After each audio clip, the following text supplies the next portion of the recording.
Ngày 4 tháng 1 năm 2023, tại thị trấn nhỏ Cohasset, Massachusetts, một nơi yên bình ở vùng Đông Bắc Hoa Kỳ với dân số chỉ khoảng 8.000 người, đã xảy ra một vụ mất tích bí ẩn. Thị trấn Cohasset được biết đến với những ngôi nhà mới, vuông vắn, sạch sẽ và khung cảnh thanh bình. Trong số các cư dân ở đây, Anna Walsh, một bà mẹ 3 con, đã bất ngờ được báo cáo mất tích. Ông chủ của cô là người đầu tiên trình báo sự việc, sau khi nhận thấy Anna nghỉ làm mà không thông báo và không thể liên lạc được trong nhiều ngày. Đồng thời, chồng của cô, Brian Walsh, cũng không thông báo về sự mất tích này. Brian kể với cảnh sát rằng lần cuối anh gặp vợ là vào đêm giao thừa khi cả hai dùng bữa tối cùng nhau. Theo lời anh, Anna đã thức dậy lúc 4 giờ sáng hôm sau, nói rằng cô có việc gấp ở công ty và phải đi ngay. Từ đó, không ai còn thấy hay nghe tin gì về cô. Sự mất tích của Anna nhanh chóng thu hút sự chú ý của cả nước Mỹ, khiến dư luận xôn xao và lo ngại. Vậy, điều gì thật sự đã xảy ra với Anna Walsh? Những bí mật nào trong cuộc sống của cô sẽ được tiết lộ qua vụ án này? Các bạn đang theo dõi kênh Văn Tùng Siêu Kỳ Án và mình là Hoài Bảo. Nếu các bạn yêu thích phá án và những câu chuyện trinh thám hấp dẫn, hãy để lại một like và một subscribe để ủng hộ cho Văn Tùng Siêu Kỳ Án. Còn bây giờ, mời các bạn theo dõi vụ án hôm nay nhé. Anna và Brian Walsh sống trong một ngôi nhà lớn, khang trang. Đó là một kiểu nhà mà không phải ai ở Mỹ cũng sở hữu được. Ngôi nhà có lối vào không rào chắn, một hộp thư nhỏ nằm ở rìa đường, một nhà kho lớn và những chiếc xe đạp trẻ em dựng bên ngoài. Anna là một người phụ nữ nổi tiếng trong khu vực vì sự nhiệt tình và tốt bụng. Cô luôn sẵn lòng chào đón bạn bè đến nhà và là một người mẹ hết mực yêu thương, sẵn sàng hy sinh vì con cái. Tối ngày 31 tháng 12 năm 2022, Anna và Brian tổ chức một bữa tiệc tại nhà để đón giao thừa cùng bạn bè. Bữa tiệc diễn ra vô cùng suôn sẻ, mọi người ăn uống, trò chuyện vui vẻ, cùng nâng ly chúc mừng năm mới khi đồng hồ điểm 12 giờ. Bạn bè miêu tả Anna trong bữa tiệc hoàn toàn bình thường, không có biểu hiện gì khác lạ. Cô thậm chí đã cố gọi cho mẹ mình, bà Milanka, 2 lần trong đêm để chúc mừng năm mới, nhưng không được hồi âm. Anna sau đó gọi cho em gái ở Canada để hỏi thăm tình hình, nhưng em gái cô cũng không thể liên lạc được với mẹ. Dù vậy, điều này không quá đáng lo, vì bà Milanka dự kiến sẽ đến thăm Anna vào ngày 5 tháng 1 năm 2023. Một người bạn tại bữa tiệc, James Mallard, nhớ lại rằng không có dấu hiệu gì bất thường ngoại trừ việc Brian than phiền rằng anh đã làm mất điện thoại và không thể tìm thấy nó. Đến sáng ngày 1 tháng 1 năm 2023, Anna thức dậy lúc 4 giờ sáng, chỉ vài tiếng sau khi bữa tiệc giao thừa kết thúc. Cô nói với Brian rằng có việc khẩn cấp tại công ty và rời đi ngay lập tức. Anna làm việc trong lĩnh vực bất động sản tại Washington, nơi cô quản lý các giao dịch lớn cho công ty Tickman Speyer, một tập đoàn bất động sản danh tiếng. Tuy nhiên, từ lúc Anna rời khỏi nhà, Brian không nhận được bất kỳ tin nhắn hay cuộc gọi nào từ vợ, ngay cả khi anh gửi ảnh các con để mở đầu cho câu chuyện. Đến ngày 4 tháng 1, Brian nhận được một cuộc gọi từ công ty của Anna, báo rằng cô đã vắng mặt nhiều ngày mà không hề thông báo trước. Điều này khiến anh lo lắng, vì Anna là một người có trách nhiệm và đang giữ chức vụ quản lý cấp cao. Việc cô biến mất không lý do là điều rất bất thường. Đầu tiên, Brian bắt đầu gọi điện cho bạn bè thân thiết của Anna, để lại tin nhắn với hy vọng có được chút thông tin. Nhưng tất cả bạn bè của cô đều trả lời rằng họ không có bất kỳ tin tức gì của cô ấy từ đêm giao thừa. Không còn lựa chọn nào khác, Brian đã phải liên hệ với cảnh sát. Khi tiếp nhận vụ việc, cảnh sát địa phương coi đây là một vụ án nghiêm trọng và lập tức tiến hành điều tra. Theo Brian, Anna đã đặt một chiếc taxi đi ghép thông qua một ứng dụng để đến sân bay. Tuy nhiên, khi cảnh sát kiểm tra, họ không tìm thấy bất kỳ bằng chứng nào chứng minh Anna đã rời khỏi nhà vào sáng hôm đó. Do thị trấn Cohasset khá nhỏ bé và nguồn lực hạn chế, cảnh sát đã liên hệ FBI để được hỗ trợ. Họ cũng đối mặt với khó khăn trong việc huy động tài nguyên như thuê máy bay để tìm kiếm Anna. Bởi chi phí cao và nguồn lực cũng có giới hạn, việc Anna biến mất trong một hoàn cảnh bí ẩn như vậy đã khiến cuộc điều tra trở nên phức tạp hơn bao giờ hết.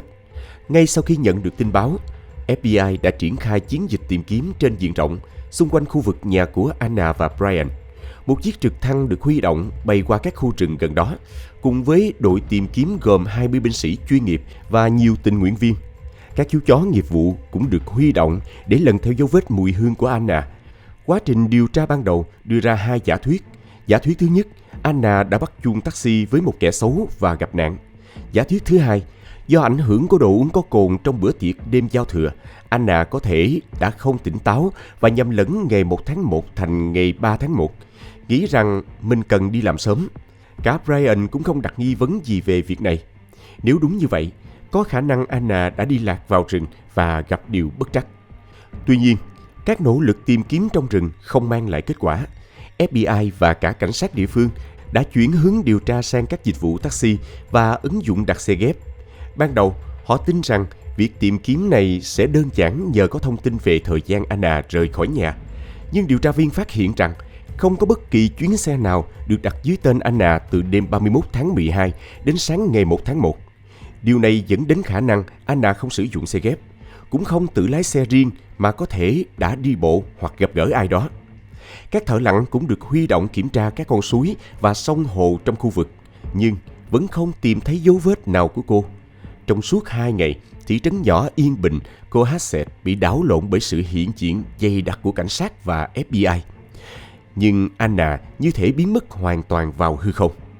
Camera giám sát xung quanh ngôi nhà của họ cũng không ghi nhận hình ảnh nào của Anna khi rời đi, mà chỉ thấy Brian đi lại nhiều lần, nhưng không mang theo bất kỳ vật dụng nào khả nghi.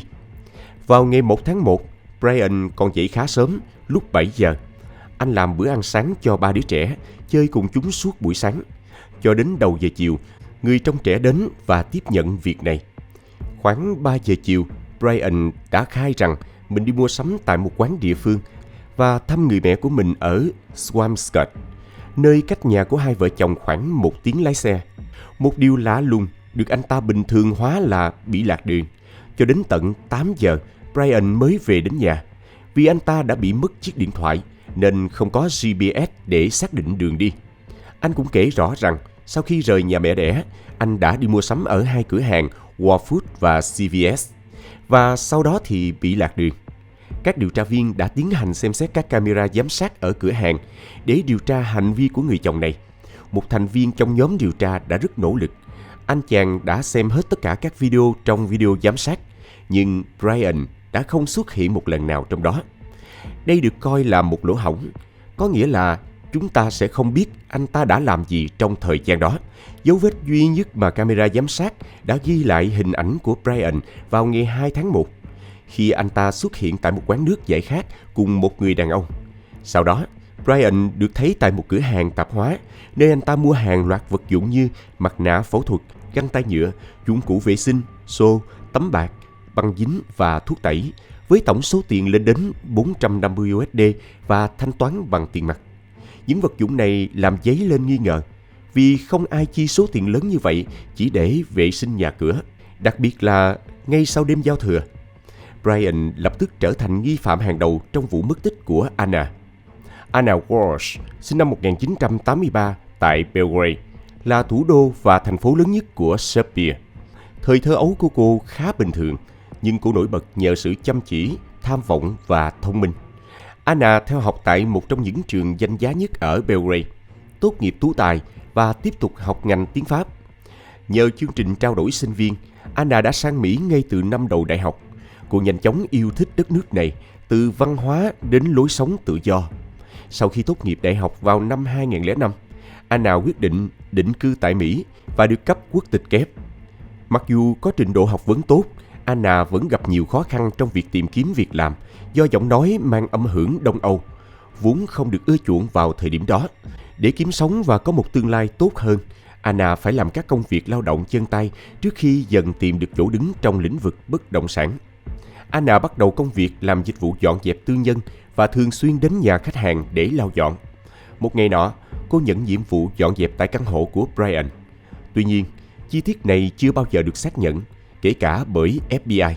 Một số nguồn tin khác cho rằng hai người gặp nhau sau thời gian đó, khi Anna làm lễ tân tại một khách sạn.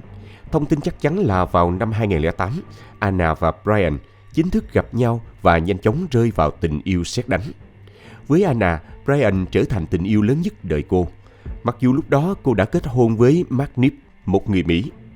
Dù có bằng cấp trong lĩnh vực khác, Anna rất nghiêm túc với công việc tại khách sạn. Cô liên tục tham gia các khóa đào tạo về quản lý và dịch vụ F&B. Nhờ sự chăm chỉ và tài năng, Anna nhanh chóng thăng tiến lên các vị trí quản lý quan trọng trong một chuỗi khách sạn.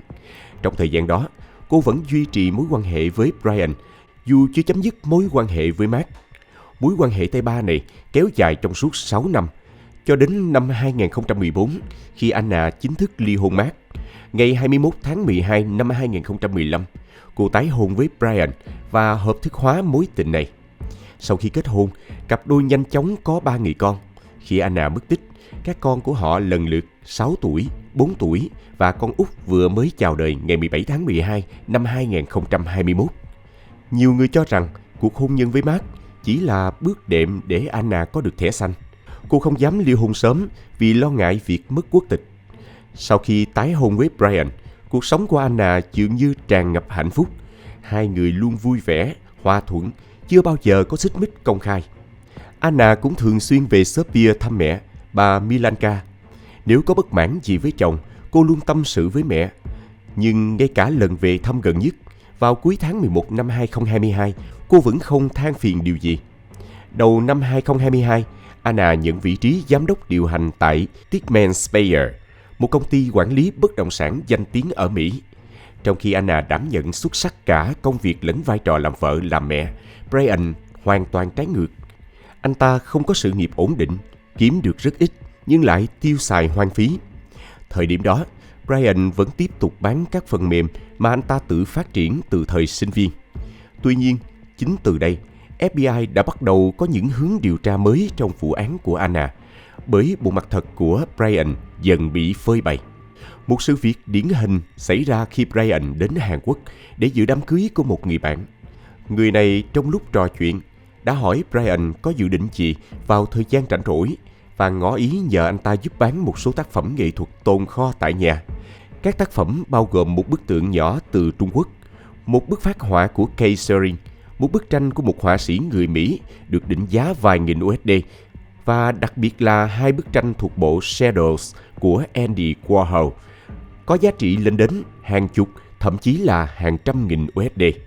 Thay vì chỉ làm trung gian bán các tác phẩm này và nhận hoa hồng, Brian đã lợi dụng cơ hội để trục lợi.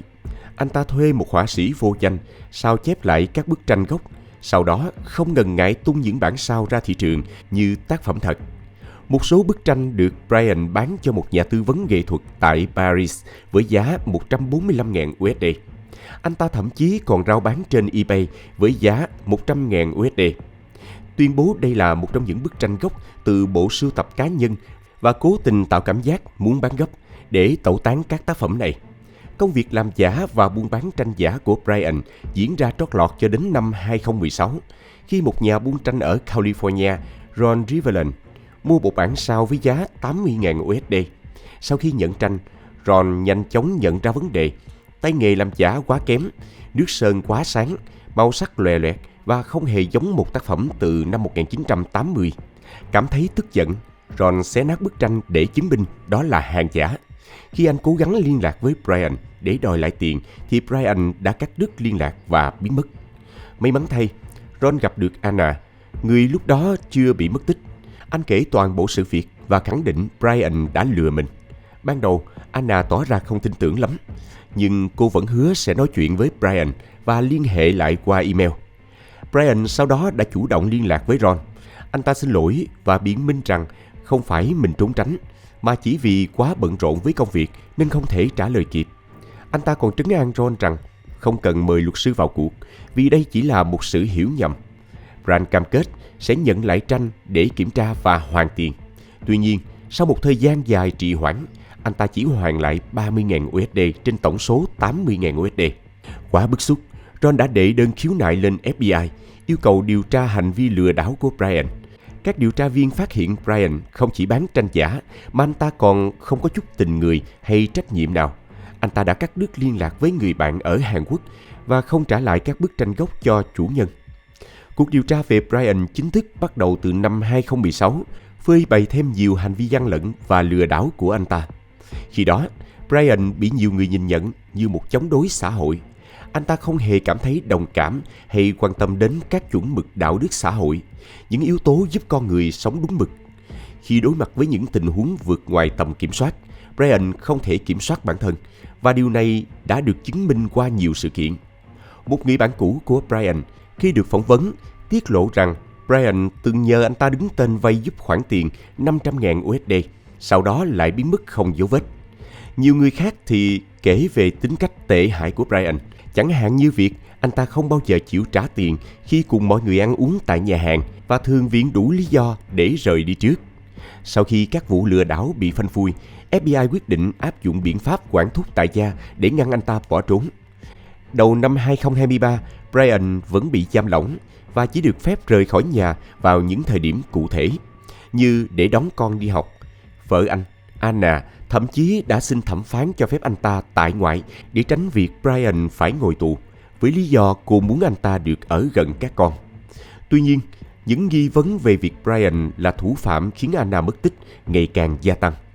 Một số bạn bè của cha Brian, ông Tom, đã cung cấp thông tin quan trọng cho FBI về hành vi của Brian trong những năm trước. Họ kể rằng Brian không chỉ lừa đảo trên mạng mà còn lừa chính cha ruột của mình.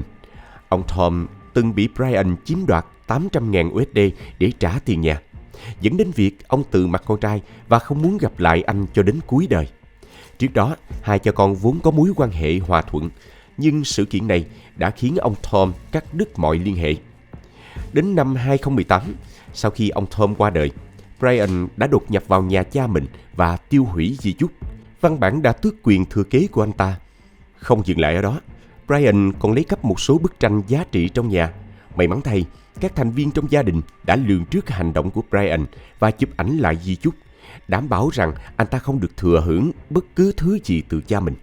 Tiến sĩ Fred Pescatto, một người bạn thân nhất của ông Tom, đã kể lại những điều ông chứng kiến khi đi du lịch Trung Quốc cùng hai cha con Brian. Ông nói rằng Brian từng dùng mánh khóe để buôn lậu đồ cổ, và khi bị phát hiện, anh ta trở nên hung bạo, thậm chí tấn công các nhân viên bảo vệ bằng cây sào. Fred nhận định Brian là một người nóng tính, hung hãn và không hề quan tâm đến hậu quả. Ông cũng tiết lộ rằng trước khi gặp Anna, Brian từng có thời gian điều trị tại trung tâm tâm thần Houston Risk Center vì chứng hoang tưởng, trộm cắp và thiếu khả năng cảm nhận tình cảm với người khác. Từ lời kể của những người thân cận, bác sĩ điều trị và cả những hồ sơ liên quan, Brian được mô tả là một kẻ dối trá, cuồng loạn và có xu hướng gây hại không lý do. Với một người như vậy, việc anh ta có thể ra tay với vợ của mình không phải là điều bất ngờ. Câu hỏi đặt ra là, động cơ của Brian là gì? Liệu Anna, người vợ sống cùng anh ta, có biết rõ bản chất của chồng mình? Anna chắc chắn không phải người xa lạ với những hành vi lừa đảo của Brian, đặc biệt là khi anh ta thất nghiệp và bị quản thúc tại gia. Điều đáng chú ý là chính Anna đã bảo lãnh để Brian không phải ngồi tù, cho thấy cô hiểu rõ con người anh ta hơn bất kỳ ai khác. Với chuỗi tội ác ngày càng chồng chất, FBI tiếp tục đào sâu vào hành vi đáng ngờ của Brian. Ngày 1 tháng 1 năm 2023, anh ta khai rằng mình bị mất điện thoại và dành cả ngày đi thăm mẹ, nhưng sau đó lạc đường và đến tận 8 giờ tối mới về nhà. Điều này trùng khớp với việc Brian đã mua một lượng lớn các vật dụng tẩy rửa trị giá đến 450 USD. Đồng thời, vị trí điện thoại của Anna, người vợ mất tích, được xác định là ở gần ngôi nhà vào cùng ngày. Ngày 3 tháng 1, Brian bị phát hiện trên camera giám sát đang lén lút vứt bỏ túi rác lớn màu đen. Anh ta cố tình tránh camera, nhưng không qua được mắt của đội điều tra. Brian ném một túi rác vào thùng rác phía sau một cơ sở kinh doanh gần nhà mẹ ở số 371 Paradise Road, rồi tiếp tục đi thêm vài trăm mét để vứt túi thứ hai. Dù các đoạn băng ghi hình vẫn còn nguyên, nhưng những túi rác đó đã bị tiêu hủy trước khi cảnh sát kịp thu thập. Tuy nhiên, hành vi đáng ngờ này khiến Brian bị bắt vì tội khai gian với cảnh sát, mặc dù anh ta chưa bị buộc tội gây án mạng với Anna tại thời điểm đó. Sau đó, đội điều tra FBI tiếp tục mở rộng cuộc điều tra, lần này tập trung vào các thùng rác và cơ sở tái chế tại địa phương với hy vọng tìm thêm bằng chứng. Và may mắn thay, một phát hiện quan trọng đã thay đổi cục diện vụ án. Trong đống rác tại cơ sở tái chế, cảnh sát tìm thấy những chiếc khăn dính vết đỏ, sản phẩm tẩy rửa, một cái cưa sắt, một cái rìu, cùng túi xách và các vật dụng cá nhân của Anna, bao gồm cả thẻ tiêm chủng của cô. Những vật chứng này ngay lập tức được gửi đi xét nghiệm DNA, và kết quả cho thấy những điều kinh khủng mà Brian đã làm với người vợ của mình. Khi khám xét chiếc xe mà Brian sử dụng vào ngày 1 tháng 1, cảnh sát phát hiện nó chưa được sử dụng thêm kể từ khi Anna mất tích. Ghế lái phía sau đã bị gập xuống, phủ bạt để che giấu, tạo điều kiện cho các hoạt động khả nghi. Nhưng những gì được tìm thấy trên iPad của con trai Brian mới thật sự khiến đội điều tra bàng hoàng. Lịch sử tìm kiếm của Brian trên Internet cho thấy một loạt câu hỏi rùng rợn, dần hé lộ một kế hoạch tỉ mỉ cho những gì đã xảy ra. Từ ngày 27 tháng 12 năm 2022, Brian bắt đầu tìm kiếm các câu hỏi như làm thế nào để ly hôn tốt nhất. Đến ngày 1 tháng 1 năm 2023, những tìm kiếm trở nên đáng sợ hơn. Bao lâu thì cơ thể bắt đầu phân hủy và bốc mùi? Làm thế nào để ngăn chặn mùi cơ thể phân hủy? Hay 10 cách xử lý thi thể nếu bạn cần?